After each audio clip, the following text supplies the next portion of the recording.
Okay, I think we should start at 7 o'clock. Good evening, afternoon to those in the later time zones out on the West Coast. Welcome to the Saturday night LaRouche Pack class.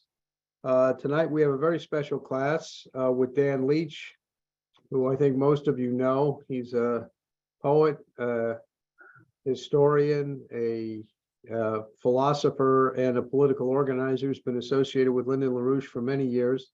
He's the author of a couple of volumes, I think two, maybe he's working on a third, of his own original poetry, as well as having written many essays and taught a few classes throughout his career. And so tonight he has a very special presentation for us on the importance of culture today. I won't belabor a long introduction, but I think this is extremely appropriate right now because you look at the things that are swirling around us. And on the one hand, it's possible to be very optimistic about the potential, but also to get very nervous about all the crises that are going on in the world, and especially those crises that are hitting the United States, especially around, can we take this country back to the principles that it was founded on?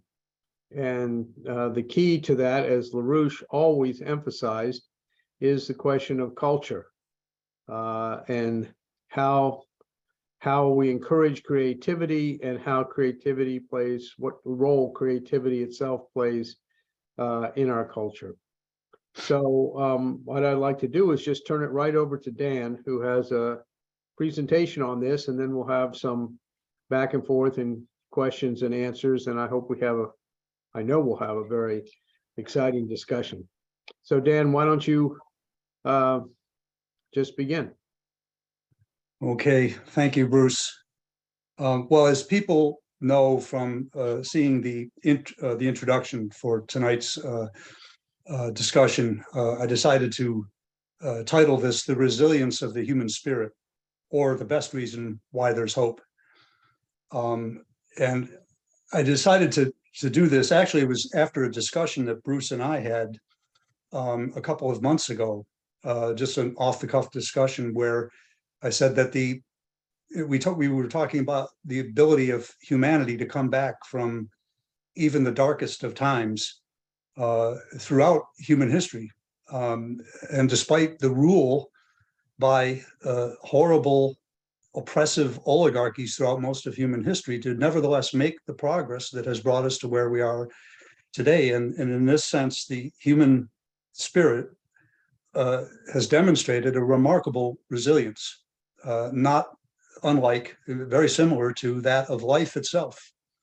And I'll discuss this a little bit, but I've thought about, what could we say about how we get about this horrible dark age we're in right now. We really are in a dark age. I mean, despite all of the scientific achievements and all the modern conveniences and comforts of life, our culture is about as rotten and evil as anything you can find in history, including the Roman Empire. Debased and degraded idea of human beings, and sometimes it can be overwhelming. When you look at it, you say, how do we ever get out of this? Even if we did succeed in somehow, avoiding World War III and a physical collapse of civilization, this is our worst underlying problem.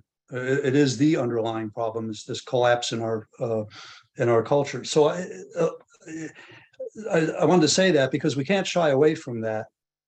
And on the other hand, I don't want to be a Pollyanna about it and just say, light, because we're all human. I hope to, if not demonstrate, to at least explore a little bit why I think there is hope because of who we are, and that we're human beings, and so that we can, by better understanding the essential nature of human beings, we can confront this dark age and overcome it. So with that said, I think, the human spirit, like life itself, is resilient. And we'll get into this a little bit more. It will appear, human creative thought will appear no matter what. But when it's given room to grow, in other words, the conditions are there for people's creative contributions to actually be expressed and find some resonance with other human beings, you get a renaissance, right?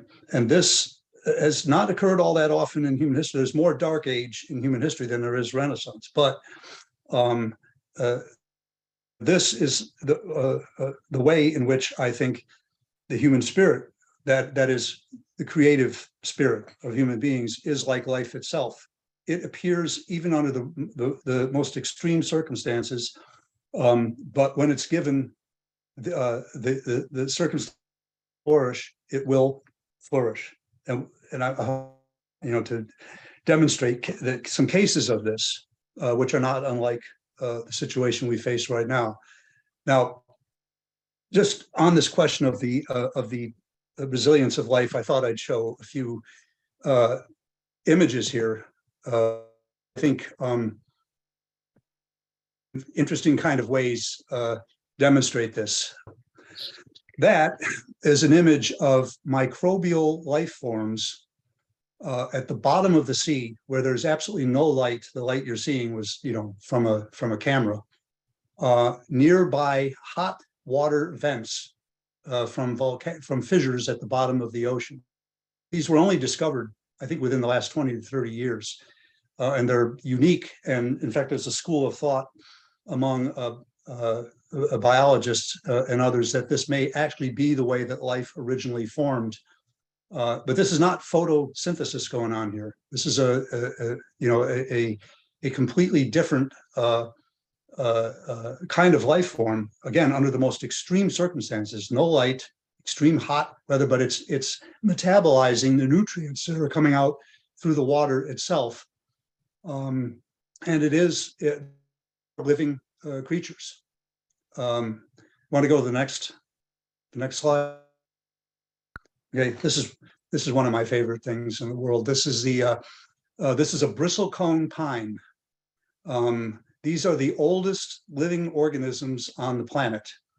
The oldest ones are thought to be anywhere between 4,800 and 5,000 years old. And they live at extreme altitudes, in extreme cold, and that gnarled and twisted shape you see is because of winds, which if they have bark. It's just the winds sculpt the tree, and at you can see sort of in the distance there, you can see one of them has some pine needles on it. They got little tiny tufts of pine needles at the end of these branches. But again, this is another example of the resilience of life. Want to go to the next one, please? Okay, this is these are fossils thought to be primitive microbes found on a meteor, or actually when they went inside of a meteor that came from Mars and fell to Earth. It was probably knocked off by a comet off the surface of Mars. It floated around in space for maybe a couple of million years, maybe a billion. They think this might be as old as 4 billion years old, which would put it right around the time of the beginning of life on Earth itself, the beginnings of life on Earth. But again, there's some controversy about this, but it is thought to actually be a pretty good evidence for there having actually been life on Mars at one point. I don't quite remember. What's next? Go to the next one. Oh, okay. Yes, of course. These are Texas bluebonnets growing out of a tiny little crack in a concrete berm by a creek by my house here. And I just thought it was kind of cool. Again, the resilience of life. So Okay, all right, so we can stop the slides now. Those are just a few examples that I chose that I think demonstrate this principle. Now, it is true that life will appear wherever it's possible, sometimes, seemingly almost impossible, like, we saw with these life forms near at the bottom of the ocean. I think it's important here to consider the way that, because it's going to be important for what we're going to discuss later on about the human mind, to introduce Vernadsky's the famous Ukrainian Russian biogeochemist Vladimir Vernadsky, who came up with the idea of dividing the known physical world in which we live into three domains: the lithosphere, which comes from rock, being non-living things like rock, water, things that are not alive. The living processes, that is the biosphere, which, although it emerged out of the lithosphere, it demonstrates a higher principle of organization that can never be reduced to mere chemistry, or particle physics or anything else. And life takes in chemicals, water and other nutrients and chemicals, and transforms them. But when those chemicals leave a living process, they go back to being dead things. There's something about life that organizes the lower realm of the non-living while it's present in the living form, but it is entirely higher principle. It can never be reduced to it. And even though it emerged at a certain point in the development of the earth, you could say that the potential for life, in other words, the underlying law in the physical universe in which we live that allows for life to exist, was there before life. It pre-existed life. The principle, for anything to happen, the possibility has to be there first. And I think this will be important because this is the other sphere that Vernadsky posited was the noosphere, nous, mind, right? The sphere of the human mind, where again, we incorporate things into our physical body. We eat animal flesh and vegetables and whatnot. We live inside these bodies for a number of years. But there's something about the human mind that allows us to make discoveries about the world around us.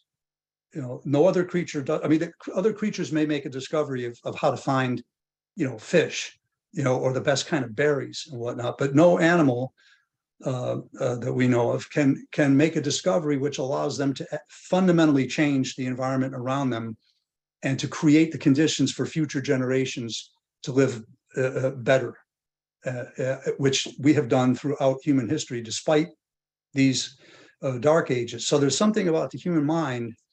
This creative quality of the human mind is superior to mere biology, even though it is true mankind developed out of the biosphere. I mean, there was evolution, but I would argue, and I think we're going to, explore this a little bit, that the principle that allows for something as amazing and beautiful as human creativity to exist in the form of an individual human being, right? It's not collective. Humanity doesn't just all of a sudden wake up one day and discover, atomic physics. It's single individuals make these discoveries. They do it on the backs, on the shoulders, I should say, of those who've gone before them. But it's always an individual human mind. This is why the individual human being is so sacred and precious. But again, where does this come from?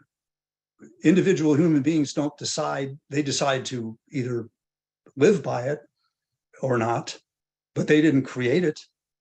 It comes from a higher realm, just as the biosphere, the possibility of life was there before it, the possibility for human creative reason. What I call the spirit or soul was there before it. Right? And it is a universal principle of the universe, which means it's a pretty amazing universe. We could say much more about this. Maybe in the question and answer period, we can explore some more. Bruce has done some brilliant work on these things, but I just wanted to set the stage for what I wanted to cover here, because every culture in human history has had a belief in this man's higher spiritual nature, or at least an apprehension of it. From ancient Greece to China, to especially Egypt, which had a rather unique and beautiful idea of the human spirit and the afterlife. We go back to the slides here, Keisha, and I think the next one is the one I want. Just a few examples of some of these ideas that ancient cultures have had.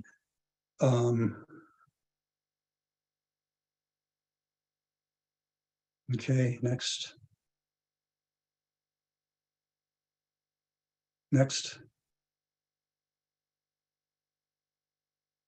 Oh, we missed. Was that the next one?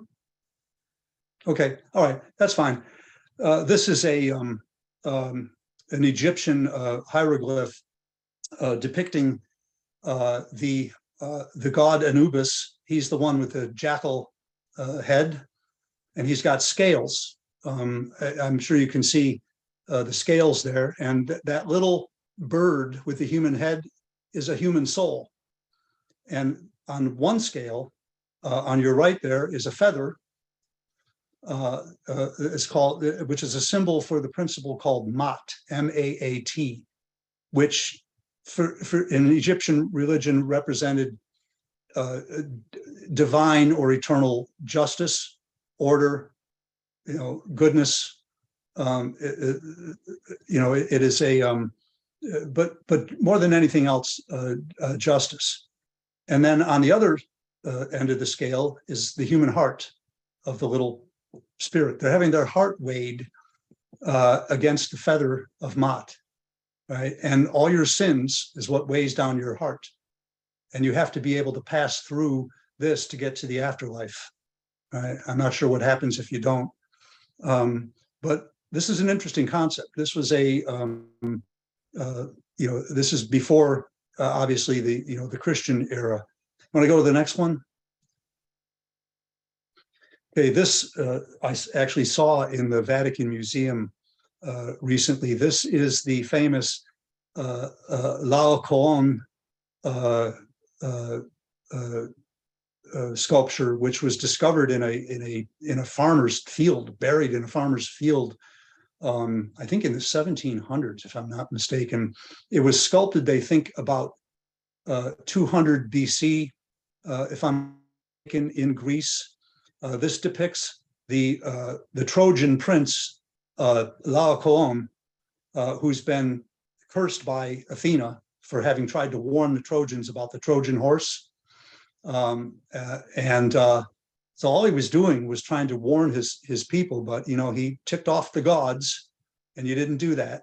And they sent these sea serpents, and this depicts the moment the sea serpents get him and his two sons, and he's desperately fighting to defend his sons, and has the most, for the sake of the people who are only listening on the phone, I'll try my best to describe what's being shown here. But there's a look of absolute agony, desperation. It is the very picture of pathos, but very moving when you see this. It is a stunning thing. But this is something you see with the Greek sculpture, is that they brought human emotions to life in a way that had never been done before, or at least not that we have examples of. You want to go to the next one, please? All right, this is another example in, well, no, go to the next one. Go to the next one. Yeah, Bruce will like this. This is one of the famous Fayum mummy portraits, they're called, discovered in the 1800s in the Fayum basement in Egypt. There's hundreds of them. This was just one that I found. They were painted panels that went on the coffins of people who lived at this time. These were painted in the 1st century AD, under the Roman occupation of Egypt. Not exactly, the best of times, but Egypt at that time was a blend of Roman, what was left of Egyptian culture at that time, and especially Greek culture, because this Egypt had been taken over by Alexander the Great and had a great deal of Greek culture still there by the 1st century AD. But what's remarkable about these portraits, I saw a few of these in Berlin years ago. They're stunning because they really, you look as though it looks as though you're peering in, you're seeing the personality, like you're peering into the soul of them. Some are really remarkable in that regard. And they took great pains to depict people as they were in life, to try to, give them a certain immortality. And you don't find painting this fine in terms of depiction of the human face and what's behind it, really until the Renaissance. Painting, sculpture, everything went into a terrible decline during the medieval times in Europe. Want to just go back to Rembrandt there, and we'll discuss this in a minute. So, again, every culture we know of, I'm just giving a few examples, has had an apprehension or a belief in this idea of the soul, and that it is superior to the mere physical body. Now, these are examples in what is called, what I've shown you are examples in what is called plastic art, which simply means art that can be seen, felt, like a sculpture, architecture, painting, etc. The other arts are music and poetry, which are not plastic. You don't see them, you hear them. But that is where the greatest expressions that we have, I believe, extant, are to be found, because of this unique ability of human beings to communicate orally and through sound, profound ideas. Now, the problem is every period in human history has had, there have been some flourishing of civilization, always followed by a dark age, which plunged, that area of the world. I mean, when the Western Renaissance was going on, India was, other parts of the world were in decline. When we were in a dark age, China was far ahead of the West. But these renaissances, these flourishings of human culture are always followed by these dark ages. Now, the reason for that, it's not cyclical, and it's not simply because it's not simply that's the way things are. It's always because of oligarchism, of a class of people setting themselves up to be the masters over, the slaves or serfs, of the ordinary people, to not only own everything, right, and to enjoy tremendous material wealth and comfort off the backs of everyone else, but most importantly, to try to suppress the kind of ideas, the kind of culture that will allow people to actually become intelligent, wise, and be able to govern themselves, and not have to be governed by these oligarchs, because if they have that kind of knowledge, they will throw off oligarchy and they'll establish republican forms of government. As we saw, this was the idea explored by 350 years before Christ, was how do you actually engender the kind of thinking that allows people to be truly free and not controlled by these oligarchs? Because the message of the oligarchy, whether it's the Babylonians, 3,000 years before Christ, whether it was the Romans, the Venetians, or the British Empire today, which has morphed into this globalist, structure, it's always the same. It's that human beings do not have the spark of the divine. They do not have creativity. We're basically just animals. We're slaves to our senses, and all knowledge can be reduced to constructs that are based on sensual images and impressions. This is what Locke and these British philosophers are all about. And today, of course, the modern version of that is we're all basically computers, which might as well be saying the same thing. So this is what the fight's been about since the beginning of time. Now, as I said, the best expression of this is in poetry and music. The earliest examples we have, and the best, is Homer. And Homer wrote the Iliad and the Odyssey, which was never written down. It was an oral tradition. Homer lived about 700 years before Christ. In between the collapse of the previous Greek civilization, which he was writing about the exploits of, the Trojan Wars and that period, and the emergence of classical Athenian culture, centered on Athens, but it was throughout the Greek peninsula. So he was writing in the middle of a dark age. He just, seems to have come out of nowhere. But now I chose, for discussing this particular image, because we don't know what he looked like, but this concept of Rembrandt's, and I'm going to come back to this at the end. This is called Aristotle Contemplating the Bust of Homer. And for those who are not seeing it right now, it's a bust of Homer and a guy who kind of looks clueless, staring at it, but he's not really even staring at Homer, at his eyes. He's looking kind of over his head. Aristotle is wearing fancy, aristocratic, kind of dandy, costume from the period that Rembrandt lived, the 1600s, and the light. And this, I'll talk about this later. The light in the painting is not coming from some external source. It actually is coming from the bust of Homer. And the point is, Homer, who's in this painting is a dead piece of marble, is more alive than this fellow who can't comprehend true ideas, because he doesn't believe in the reality of ideas. He believes all knowledge is simply comes from these constructs of the senses, and all thinking can be reduced to logic. Right? There's no such thing as an inspired thought. So Homer was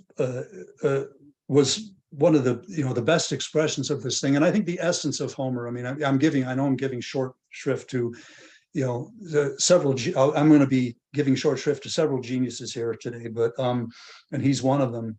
But I think the essence of it was he depicted the struggle of the individual creative human mind against these capricious gods, who just played with human beings, doomed them, played with them. In the case of Zeus, even came down and raped, human women. And Odysseus in the Odyssey is using his own wits and his own creativity to change his fate.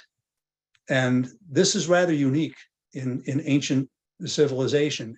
I think it's really an anti-oligarchical poem.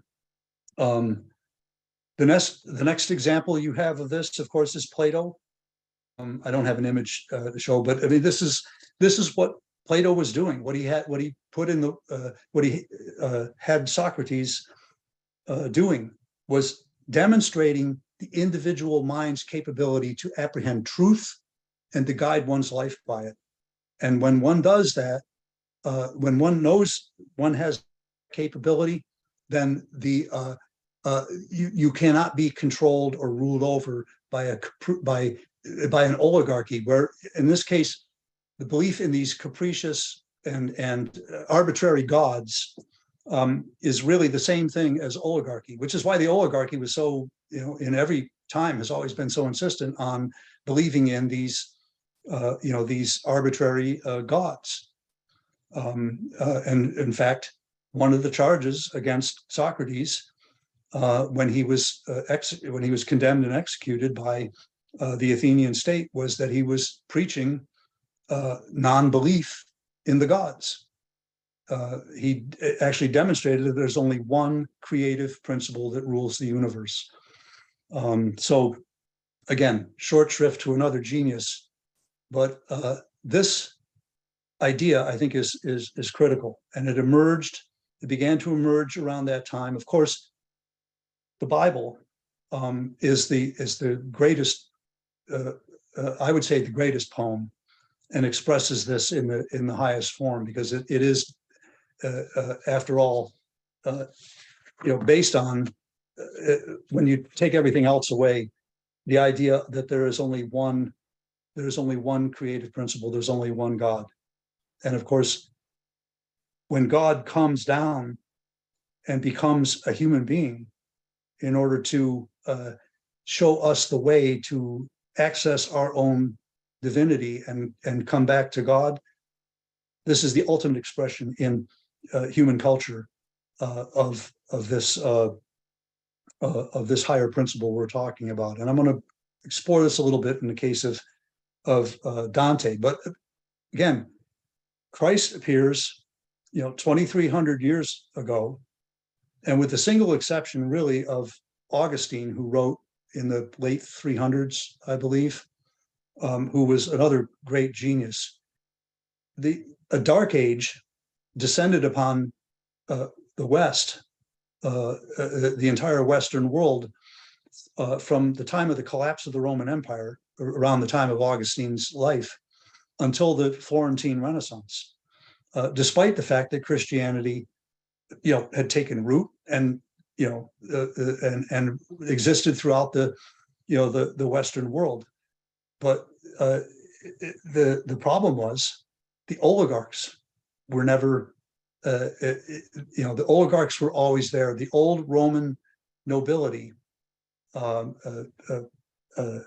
of them stayed in Rome, some of them went up to Venice and founded Venice as a seat of power, but they ran feudal Europe, and feudalism was it was slavery. It was, and they suppressed knowledge, and even the papacy was controlled by oligarchs for most of the first 1,000 years, at least. In fact, well beyond that. The old noble families of Rome, the Pallavicini, and I forget the other ones, would get their sons elected pope. It was more based on worldly power than it was any spiritual teaching. But this is where Dante comes in, who's writing in the 13th century, the 1200s, and Shelley, the poet Shelley, called Dante the bridge between the ancient world and the modern world. And I believe that this is not only for the obvious reasons that Shelley points out. I mean, he literally created with his Divine Comedy. Keisha, do you want to show Dante?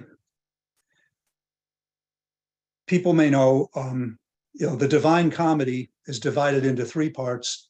And this painting, which is in Florence, that's Dante with his book. And these are the three books of the Divine Comedy, or simply called the Commedia. The Inferno, which is hell, that's that on the left there with all those people being driven by demons down into hell.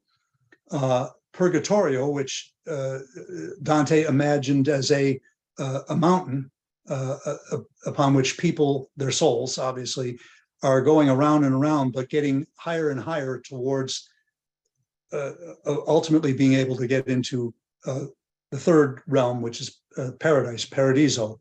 Inferno, Purgatorio, Paradiso. Now, the interesting thing about Dante, not only did well, one of the interesting things about him was that most literate people, in fact, all literate people at that time, who could, in other words, who could read and write, wrote in Latin. Italian was the language of the common people, but it didn't have, it had a very small vocabulary and was considered to be kind of almost like a peasant, it was a peasant, tongue. Dante, because he wanted the beauty of what he had written, which he conceived of as a vision of actually achieve paradise, and to make sense of the entire known at the time, that makes sense of it as God's plan. He wanted this to be accessible to everyone, so he wrote in Italian, and he created modern Italian. He turned it into the literate language it is today. He created new words, new constructs. I'm not a linguist, but I know, every literate Italian will tell you, you mentioned Dante, and they go, Dante, he is the creator of our language. But he also, if Shelley thought of him as bridging the gap between the ancient world and the modern world, because for several other reasons. He was the first person to openly, long before Luther, to openly condemn the corruption of the church. In fact, he put a bunch of popes in hell, and with other oligarchs. So he pointed the way towards reviving the church. It didn't happen in his time to its true mission. But he also demonstrated that all of human history, the way that he treated the people that were in these places, was a coherent. It was coherent and was leading towards man's salvation, and not only a better world in our time, but towards man's spiritual salvation.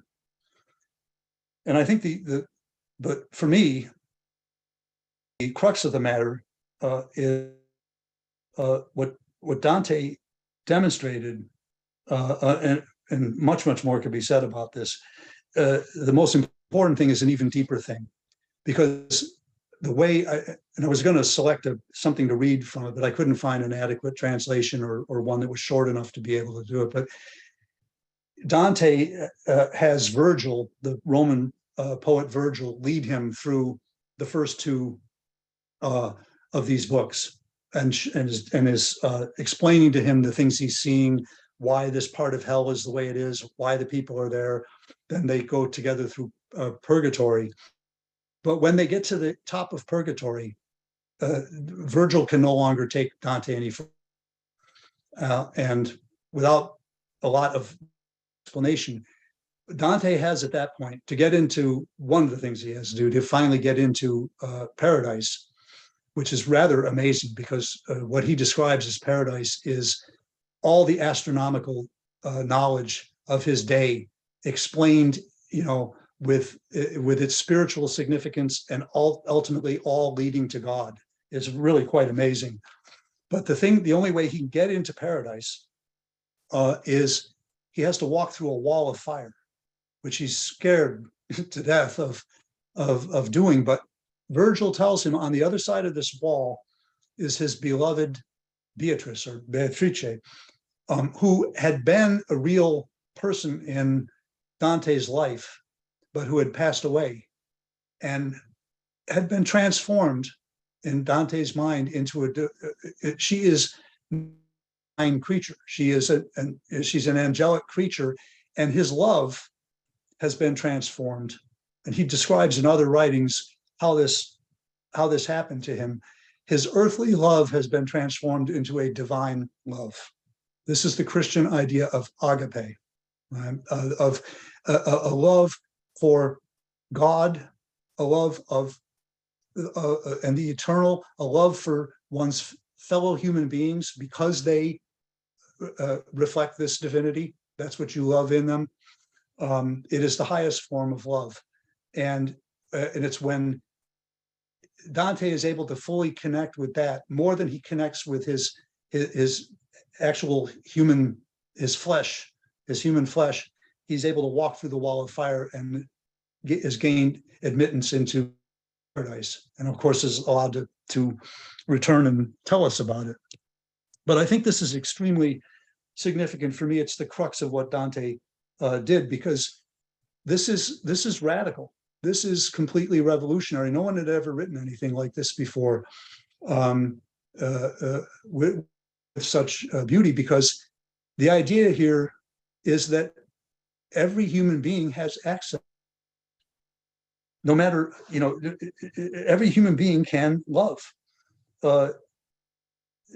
Despite all the hate, all the lust and selfishness, all the sin. These are what sin is all about. We can be redeemed. There's something in every human being which is redeemable, and this is the essence of Christianity. It's what Dante made real. Didn't just preach. This is not doctrine. He was the first one to make this the centerpiece of what art, and in this case poetry, was about. And it's a long story, but Dante and Petrarch, who lived around the same time, Petrarca, were both very much focused on this idea of love. Chaucer came from England and learned a lot about this Italian poetry, which had this characteristic, took it back to England. It became a tradition in English poetry. But this is, to me, why, more than anything else, why Dante is such a revolutionary. But we see this becomes in, as I said, in Petrarch and Dante, but also later on Shakespeare, Shelley, Keats, all the great poets. This is somehow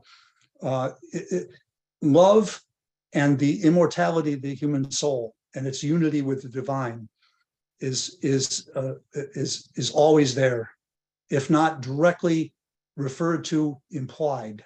Right? It's the greatest for art, especially poetry. So at this point, I'd like to recite something which I think expresses this. It's one of my favorite Shakespeare sonnets. Just to give you a sense of what I'm talking about, because I don't want to just describe things. And to me, Keisha, can you pull up our sonnet? Okay, there we go. All right, this is Shakespeare's sonnet number 73. He wrote over 150 of these, and they're just amazing. I highly recommend reading them. It's a real mental exercise, but this is the most, I think, accessible. That time of year mayst in me behold, when yellow leaves, or none, or few, do hang upon those boughs which shake against the cold, bare ruined choirs where late the sweet birds sang. In me thou seest the twilight of such day as after sunset fadeth in the west, which by and by black night doth take away, death's second self that seals up all in rest. In me thou seest the glowing of such fire that on the ashes of his youth doth lie, as the deathbed whereon it must expire, consumed with that which it was nourished by. This thou perceivest, which makes thy love more strong to love that well, which thou must leave ere long. Now, I don't want to go into a lengthy analysis, but I think anybody can see, he's comparing his aging, with a number of metaphors. I'll talk a little bit more about metaphor a little bit later, in a minute, but the crucial is that even though, we all are going to expire, there's something precious and beautiful and eternal about love, which he's referring to at the end here. It kind of just lifts you out of this rather dark, image that he uses of the deathbed, whereon it must expire, consumed with that which it was nourished by.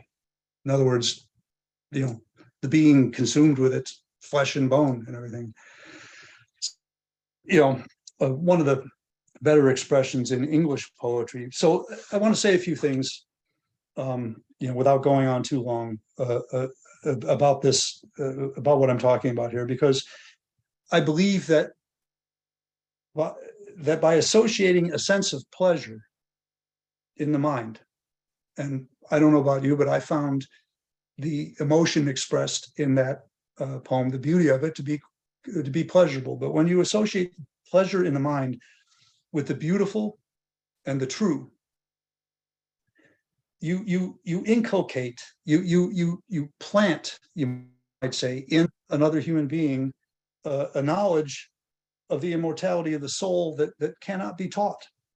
It's felt and it is known deeply because it's being experienced in the mind. You can't teach this. You can preach all you want to about the immortality of the soul, but when you actually experience something that takes you to a place where it is, then you actually know it.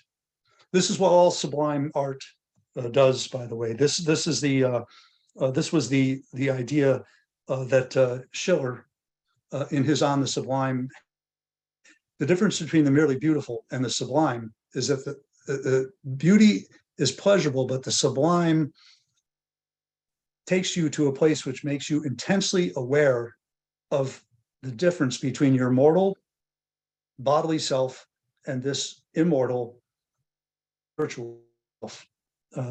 Like when we see something, like we see a mountain or an ocean, it is so large, or the stars at night, it is so large it makes us feel small, insignificant as physical beings.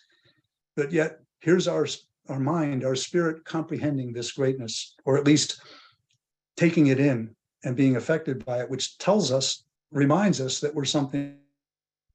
The sublime in art, for that reason, strengthens the heart and the soul. It strengthens people because it makes them more certain of who they are, so that they can face adversity and even death with this, that we are more than these bodies. Lyndon LaRouche pointed out that tragedy does this in the most intense way because it shows you that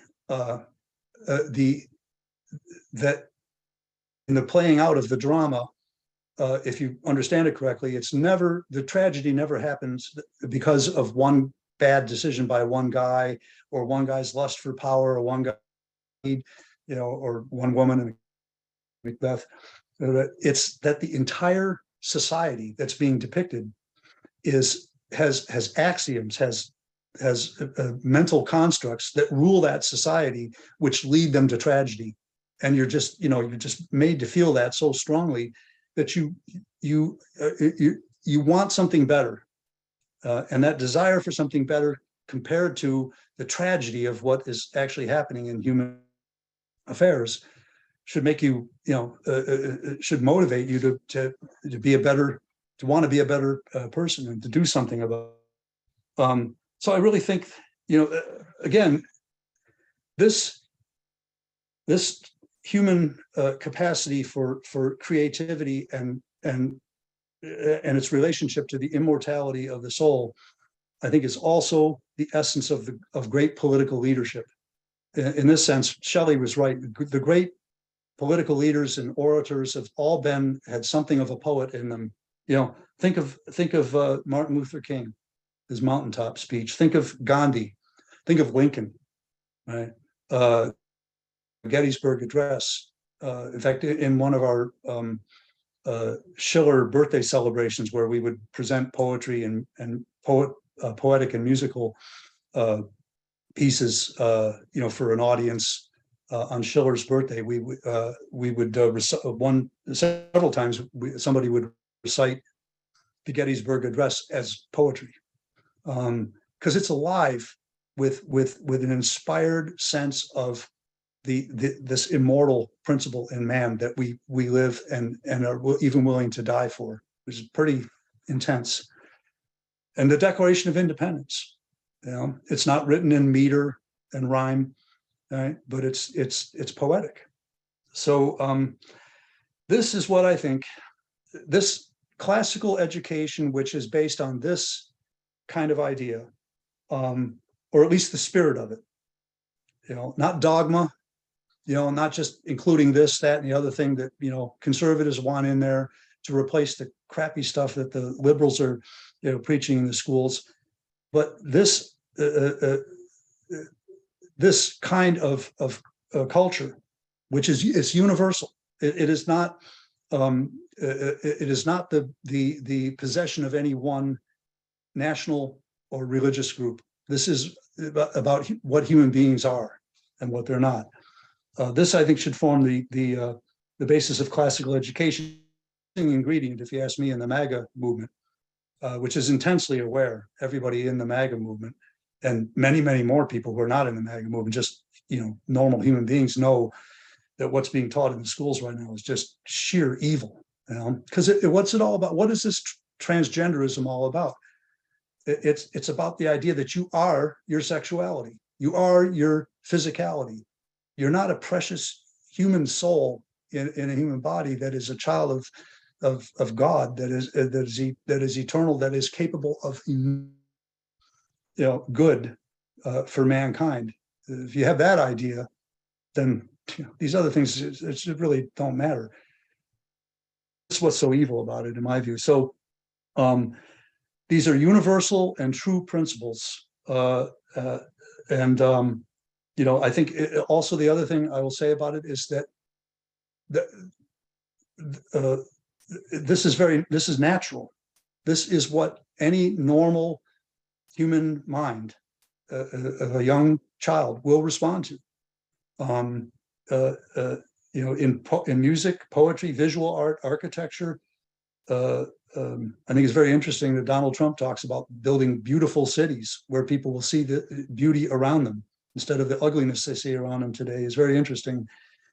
But I think it's important to realize this is what's natural. What we've had for the last 50 years since the advent of culture is not natural.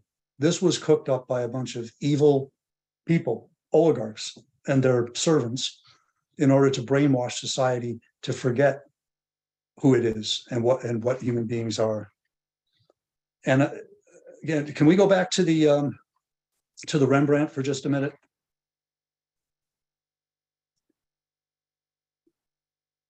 I mean, I'm not going to discuss it in great depth, but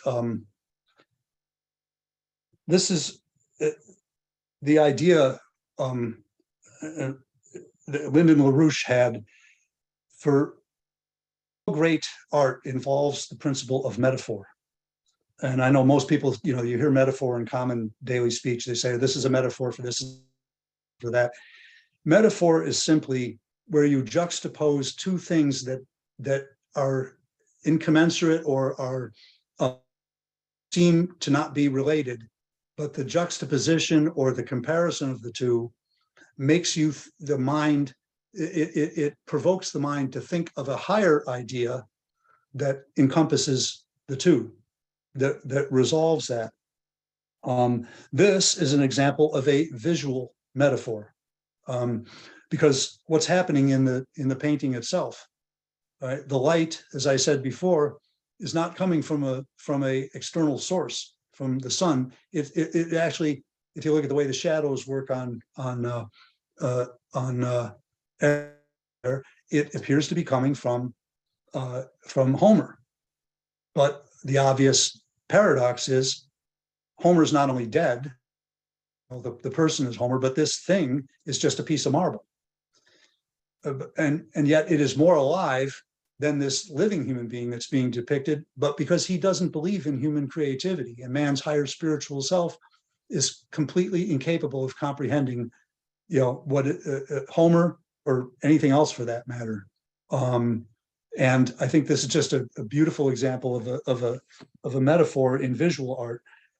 So the essence of metaphor is the grasping of the mind for the higher unstated idea, because the nature of these profound ideas that seem to come from this higher realm is that they can't be stated in any terms that are based on the knowledge we already have, or for that matter, anything visual. Although you can use visual metaphors to stimulate the mind to be able to comprehend that, you can't state it logically.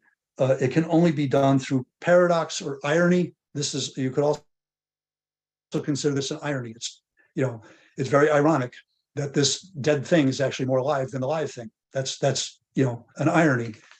But irony, all metaphor involves some kind of irony, because it makes you think about the unstated higher principle involved. So a lot could be said about that, but I think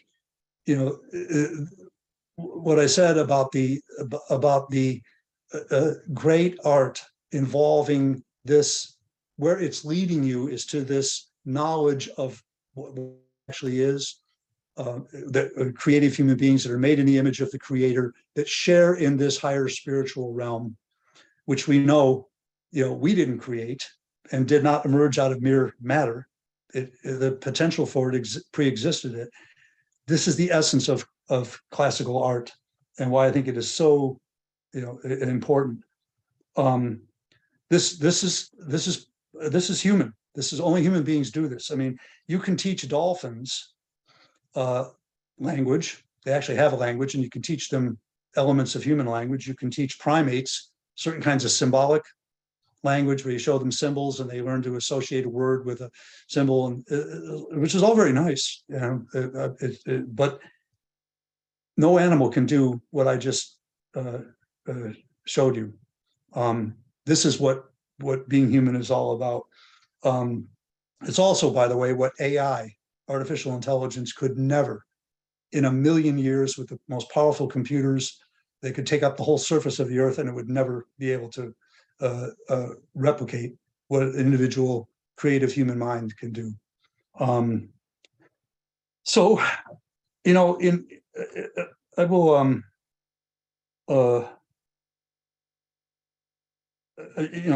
in closing, let me just say, going back to what I said before about life, when given room, I mean, it will always try to express itself, but when given room to grow, it will absolutely flourish. I think the same is true for human creativity. There will always be creative human beings as long as there's human beings. But if we give it room to grow, create beautiful cities, have beautiful art, and especially educate kids to know this and therefore love it. Because if they know it, they'll love it. Then I think we can indeed have a renaissance. And finally defeat oligarchism, which is what plunges mankind into dark ages, which is satanic evil, because it denies the divine, and it denies the divine in man. So even though, if we give it room to grow, it will flourish, but never doubt that it exists, because even in the dark, it has expressed itself. So I think that's a great cause for faith and hope. And it says in 1 Corinthians 13, now abideth these three: faith, hope, and love. But the greatest of these is love. And I hope you see how these are related, the three of these things. So that concludes the presentation as such. I want to just close by reading something, reciting one other poem, if I may be permitted, which I think directly speaks to this. This is John Keats, one of my favorite poets. It's called To Hope. I think it's very appropriate. To hope.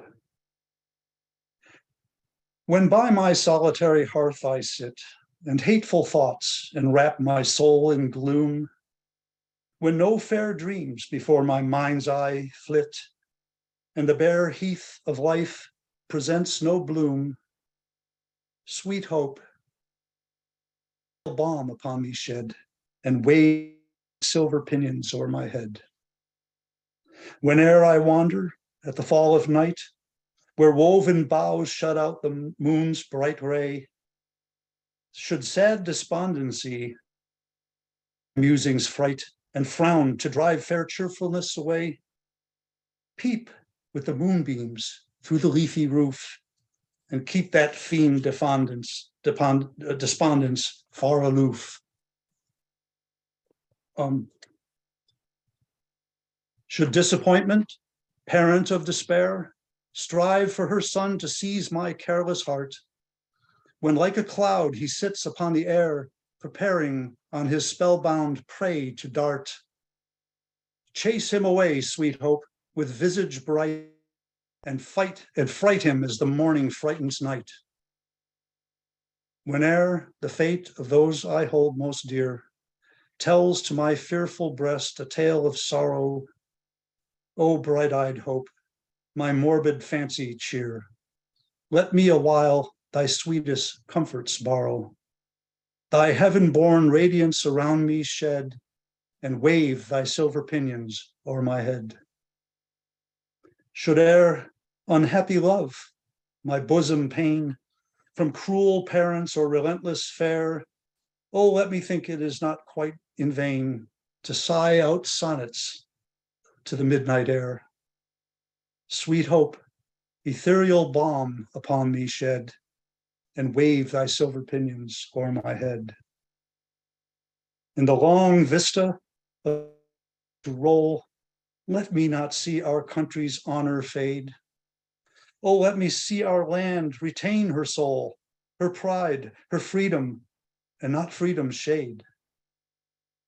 From thy bright eyes unusual brightness shed, beneath thy pinions canopy my head.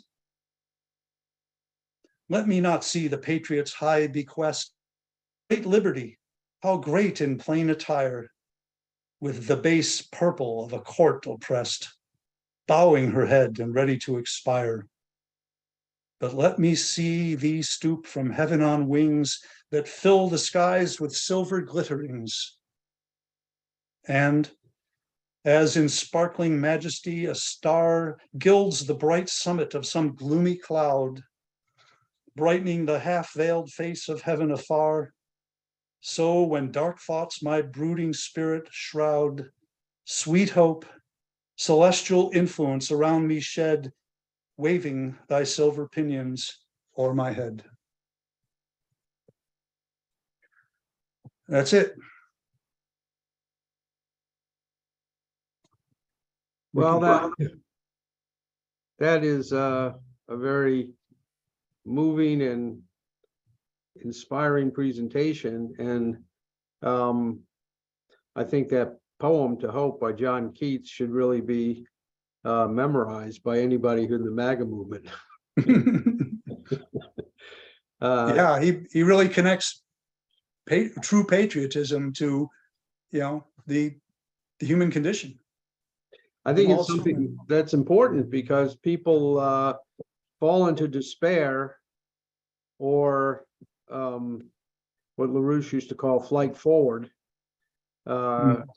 when trying to deal with the tension that is befalling this country right now.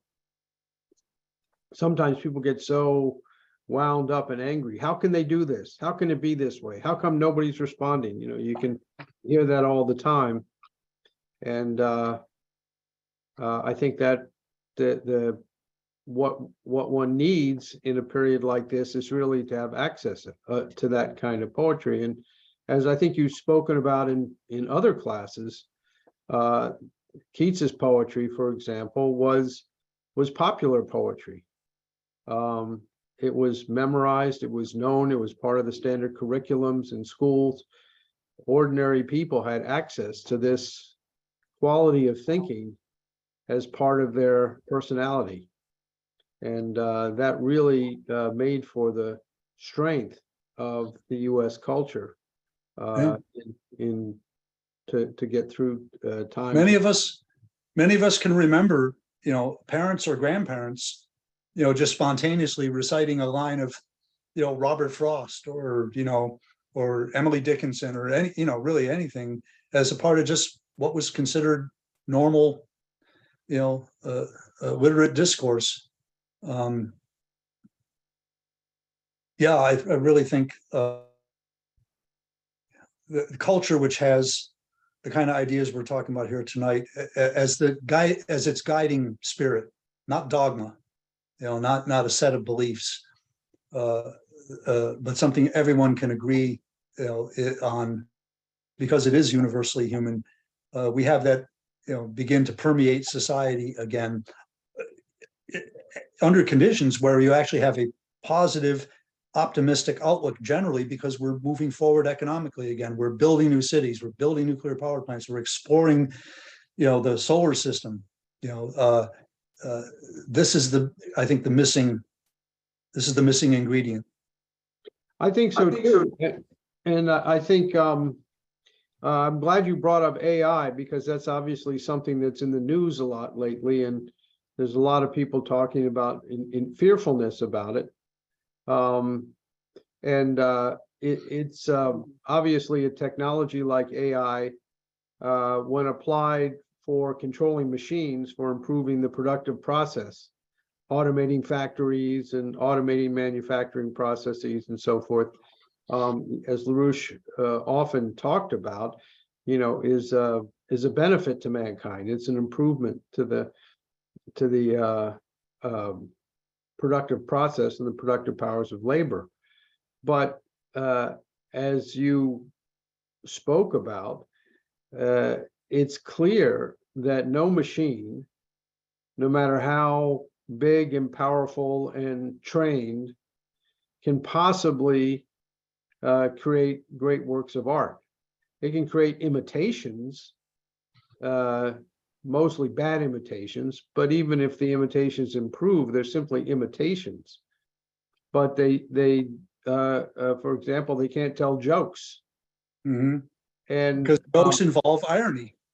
Because jokes involve irony, and which is related to, and every culture's jokes are a central part of the culture.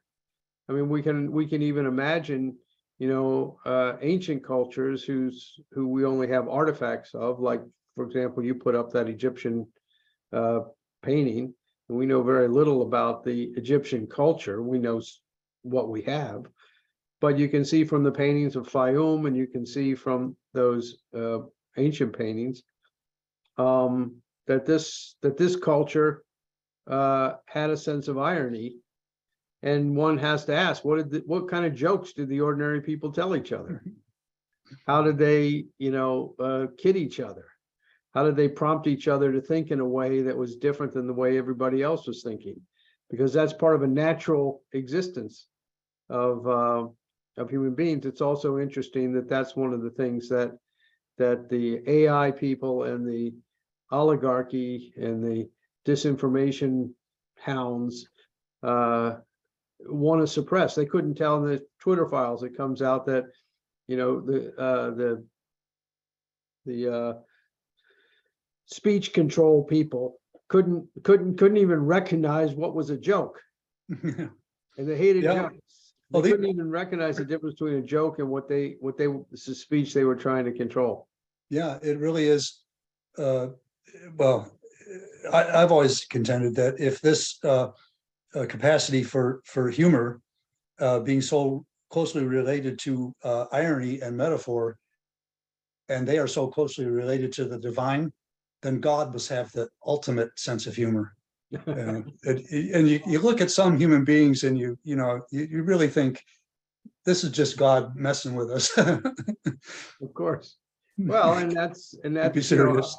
A well-timed joke and a well-placed joke can just, relieve so much tension and to create so much shift in thinking, and all great thinkers. LaRouche was quite famous for his ability to tell. Oh God. But this is a quality of mind which everybody has to carry around inside them. Is that what makes the difference between a culture which goes into a dark age and a culture which creates a renaissance?